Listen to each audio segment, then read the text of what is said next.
Tanzania dengan NIM 241101188 dari kelas 2B. Perkenalkan, nama saya Siti Nabila Alfitro, NIM 241110070 dari kelas 2B. Perkenalkan, saya Gusti Rifa Yudia Putri dengan NIM 241101147 dari kelas 2B.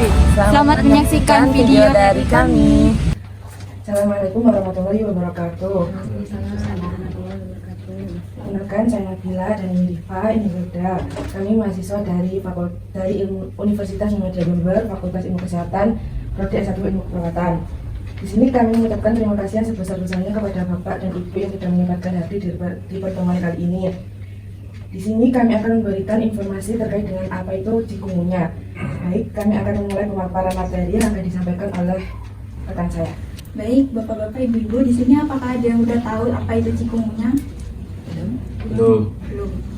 Jadi di sini cikungunya adalah penyakit atau virus yang disebabkan oleh nyamuk yang menyebabkan demam dan nyeri sendi yang hebat. Nah, cikungunya ini berasal dari kata makonde yang berarti menghilangkan atau mengacu pada postur penderita yang mengalami nyeri sendi yang parah. Nah, di sini sebuah penyakit ini pertama kali dicatat di Tanzania, Afrika pada tahun 1952 dan kemudian di Uganda pada tahun 1963. Dan kemudian di negara lain di Afrika Asia, penyakit cikungunya ini teridentifikasi lebih dari 110 negara.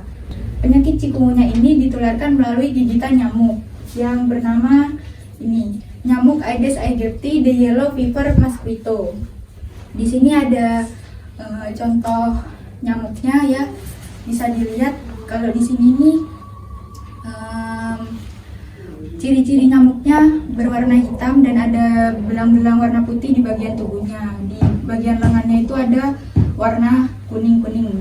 Nyamuk ini menggigit tidak mengenal waktu. Jadi mau pagi, mau siang, mau malam itu nyamuk ini gigitnya bisa kapan aja gitu.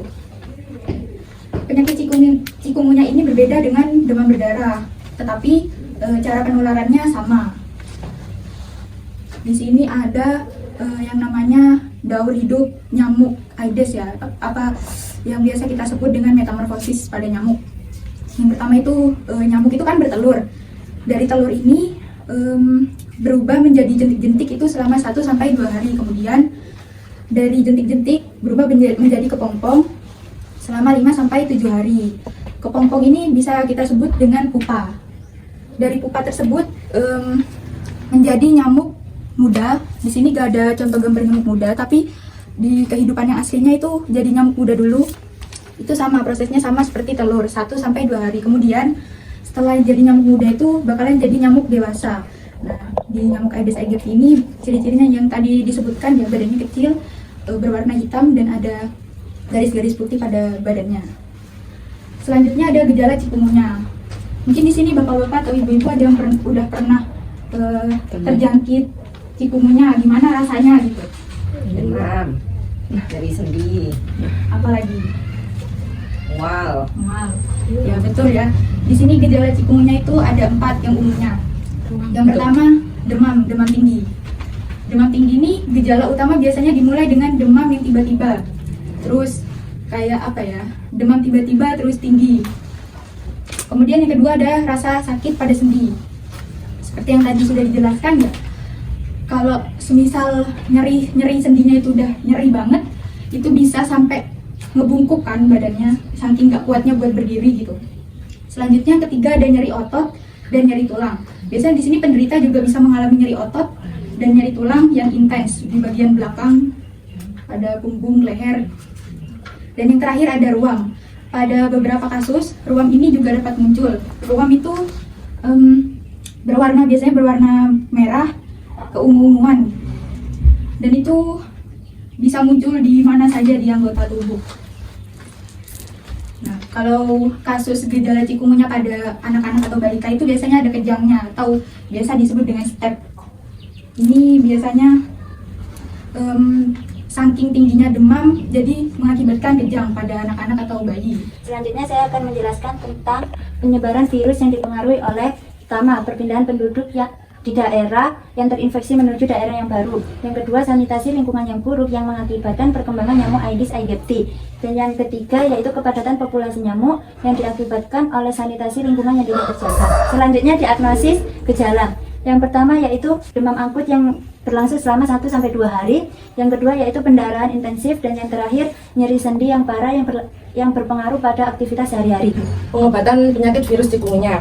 Tidak ada pengobatan khusus dalam antivirus ini yang tersedia untuk cikungunya, namun sejumlah pilihan terapi sedang diselidiki. Pengobatan untuk gejala cikungunya ini dapat mencakup istirahat, cairan, dan penggunaan analgesik dan antipiretik.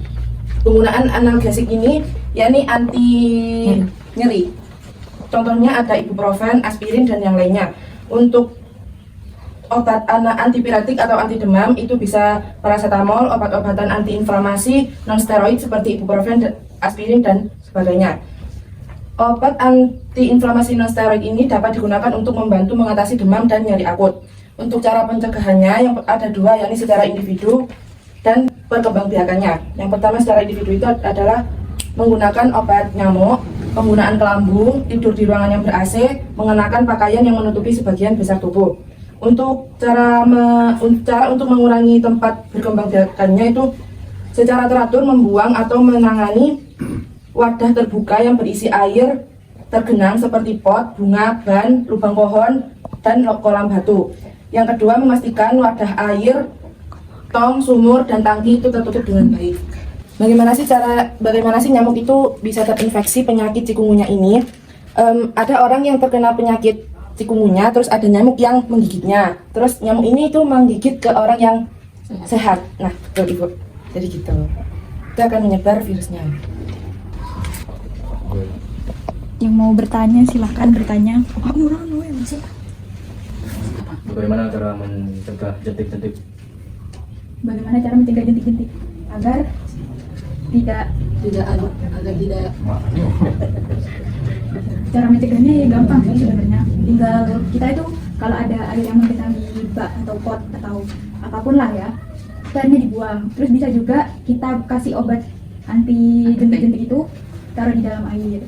Terus usahakan jangan ada sampah yang bertumpukan, karena itu juga bisa menjadi tempat sarang pembiakan nyamuk gitu. Terima kasih. Mungkin ada lagi yang ingin bertanya? Ya, cukup. Cukup? Ya. Baik, ini pemaparan materi yang bisa kami sampaikan. Semoga materinya berguna untuk bapak-bapak dan ibu sekalian. Kalau ada salah kata, mohon maaf. Kami pamit undur diri. Assalamualaikum warahmatullahi wabarakatuh. Waalaikumsalam.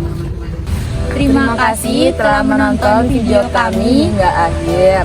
Mohon maaf apabila ada salah kata, perbuatan atau apapun yang kurang berkenan di hati kalian. Kami pamit undur diri. Wassalamualaikum warahmatullahi wabarakatuh.